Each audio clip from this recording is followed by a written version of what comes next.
Police তার ভূমিকা কদর্য করে ফেলেছে। তৃণমূলের কৃতদাস প্রমাণ করে দিল।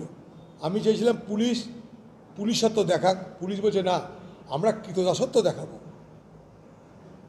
তার জন্য এটা হয়, যারা বঞ্চিত তাদের আন্দোলন করলে ডান্ডা পড়ে, আর কেসটার গাল খেলে ঠান্ডা হয়ে যায়।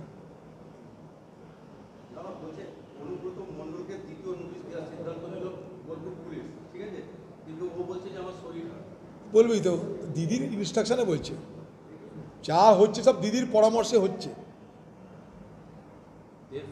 ধরে নিয়ে এসে থানাতে তো ট্রিটমেন্ট করা যায়, ধরে নিয়ে এসে ঘর ধাক্কা দিয়ে ধরে নিয়ে আসা উচিত, এমনি তেমনি না। একটা পুলিশ বলে কোনো কথা না, একটা ব্যক্তির পরিবারকে নিয়ে গালাগালি। এটা চুল্লু খেয়ে উল্লু হয়ে চাকরি যা করলে বাংলা মানুষ মানবে না। তোমাদের মধ্যে দ্বন্দ্ব, এটা বীরভূমে দুটো গোষ্ঠীর লড়াই। আগে সর্বৈব কর্তা ছিলেন কেসটা, এখন সেখানে ফাটল ধরেছে কেসটা, সেটা সহ্য হচ্ছে না, তাই তার বিষাদগার।